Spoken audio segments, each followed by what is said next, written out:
Hello Cancer, welcome to my channel. This is going to be your November tarot forecast. As always, you can be looking at your love life, your career and workspace, and getting some guidance from the universe in how to best utilize the energies of the months. Thank you for joining me today, guys, and let's get straight into the reading. If you're new to my readings and to this channel, I'm doing additionally messages from your person of interest to yourself. And I'm starting always with an oracle card with some message on what's important, what to focus on, what to keep in mind during this time that we are discovering. And this time it's November, so yeah, let's get a card for Cancer for the month of November, and we'll move on from there to the tarot itself. Hope you guys are doing great. Hope you're excited. November is the Scorpio season in general. It's a pretty transformational month, literally and figuratively, right? It's also about the season change between fall and winter. It's the eclipse season, at least like it's ending, which kind of will bring about the effects of this eclipse season. So there is a lot happening, basically. Okay, your card is number 47, which is 11 if we combine those digits. Connect to source. Yep.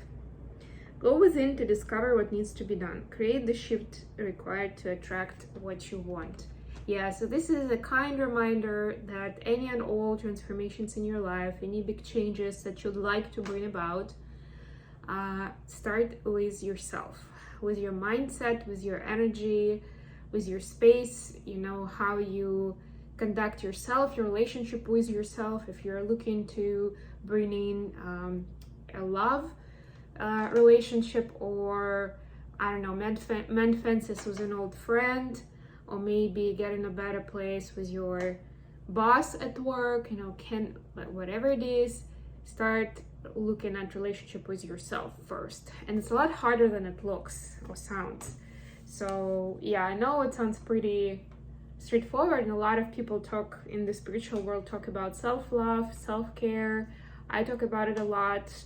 I have articles about that on my blog, mindfulbamboo.com. Check it out, by the way. Got some new articles, I mean. But it's actually, in practice, it's a lot harder than it sounds. Most of the time, because people, for the most part, already think that they love themselves, and this is so obvious, and like unless you're like actually doing self-harm to yourself, you know, there are certain conditions where people do that. It's like, well, of course I love myself, yeah, of course I'm taking care of myself. And then are you really? I have that as one of my questionnaires, one of the exercises I do with my coaching clients, where we talk about that, and 80 to 90% of all people confidently say that they have that self-love thing figured out, and they love themselves, and they know how important it is.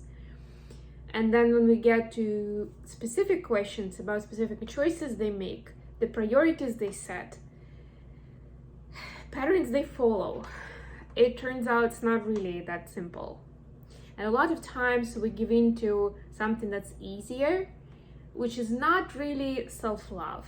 It may keep you out of trouble, or out of difficult conversations, or out of telling no to someone. You know, it might keep you more in the comfort zone, but that does not equal self-love. That's the headliner. Somebody needed to hear that. Okay, let's get into tarot seriously now. Let's see what we have for Cancer for the month of November. And by the way, thank you. By the way, remember that this is a general reading, so take only what resonates for you. And also important, don't forget to check your other placements: Sun, Moon, Rising, and Venus. For example, for me, Cancer is my moon sign, so usually Cancer is one of the signs that I check readings for. Although I'm not a Sun Cancer, right? My sun sign is different. I was not born in June or July. I was born in different months. But this is my moon sign. Just moon is a personal planet. It's very important. It's kind of like what is inside of you, what you really truly are like.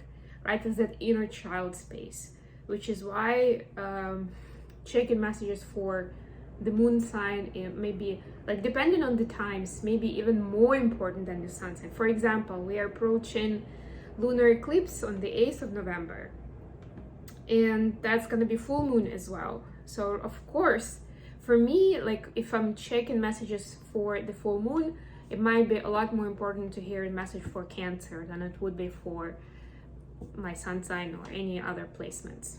Okay, so we've got quite a few cards that fall out, so I'm going to start with them. We have, for the love space, we have King of Swords. Let me just pull this a little so you can see the cards. We have Seven of Pentacles. Very much about analysis and planning, I would say. And Five of Wands. Wow. Wow. Very logical approach. Very, I would say, something very different from what I would imagine for the Cancer, which is a water sign, and a lot more about intuition, emotions, feelings. Three of Cups, this is one of the cards for the workspace. Yeah, this is more like Cancer. Then we have Nine of Swords and Eight of Cups. Okay, and last but not least, we'll look at the advice from the universe. Three of Pentacles, Seven of Swords,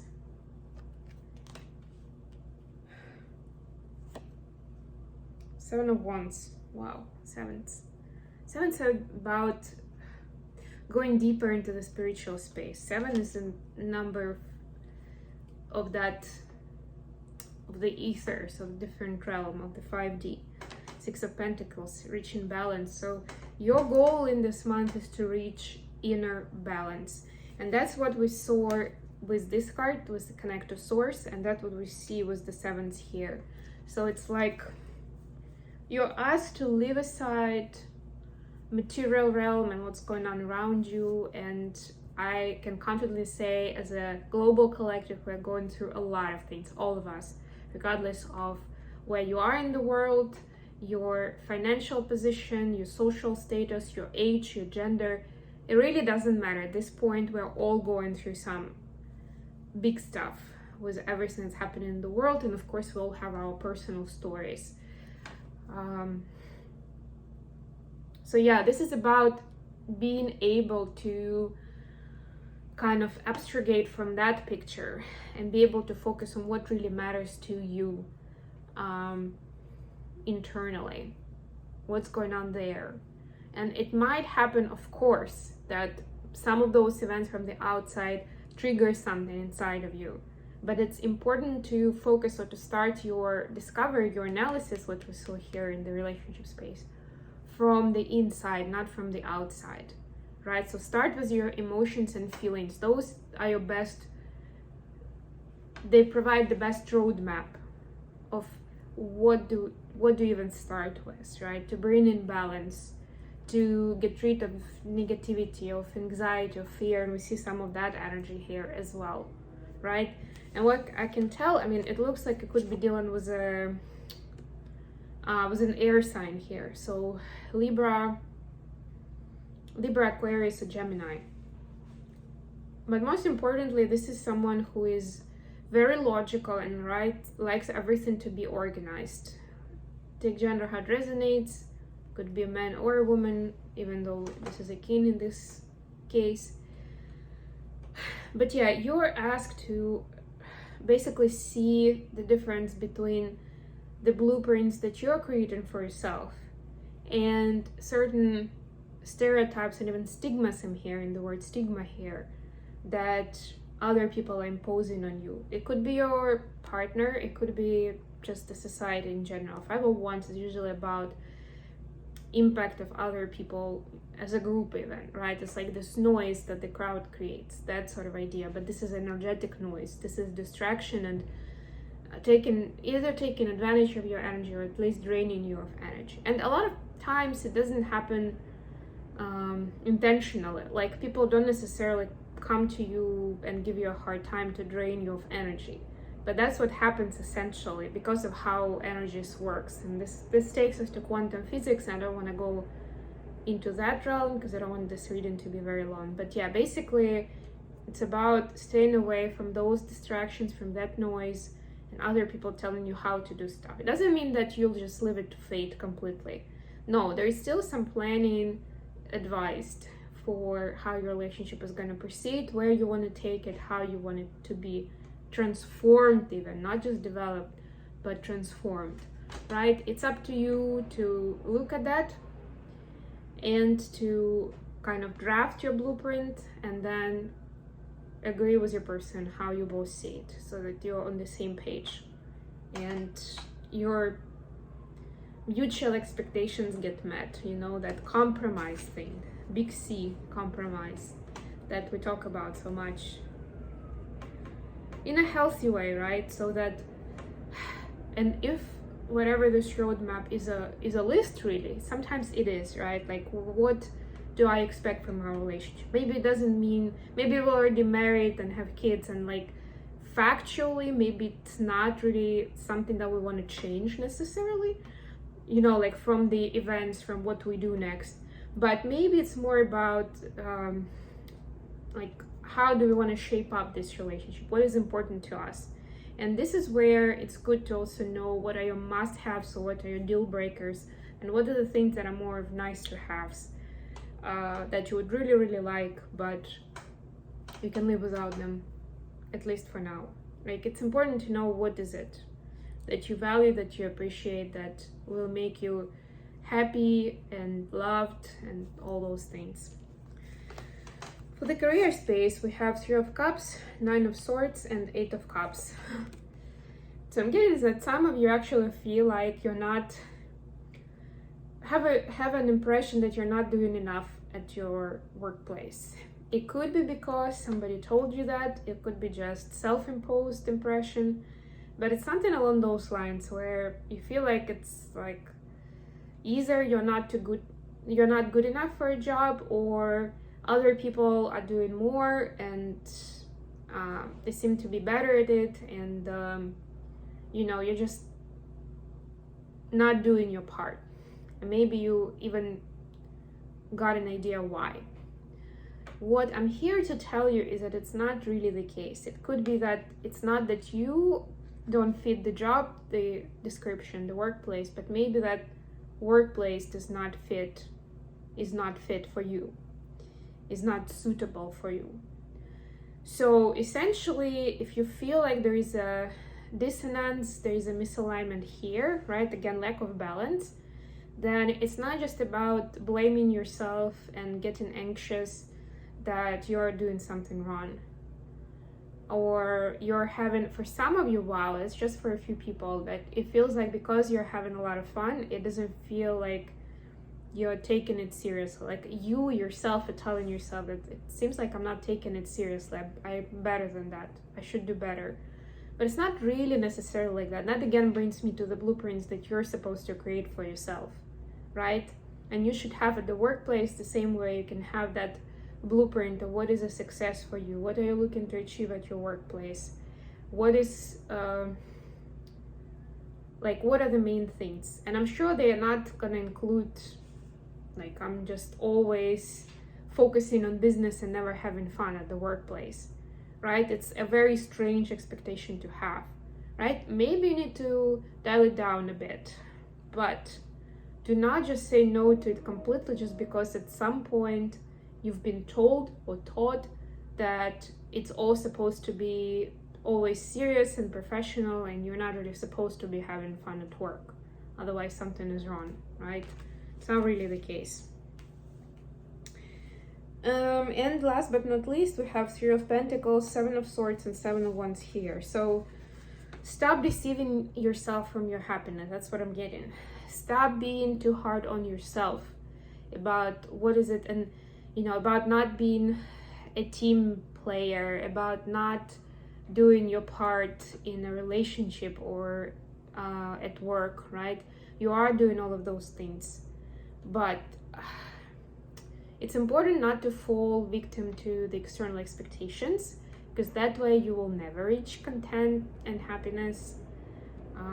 There will always be some sort of misalignment or something that people expect of you that you're not doing, right? That's why it's so important to build those healthy boundaries and to understand what is it that you want, what is it, who you are, right? What are you looking for? Where are you going? What are your strong sides?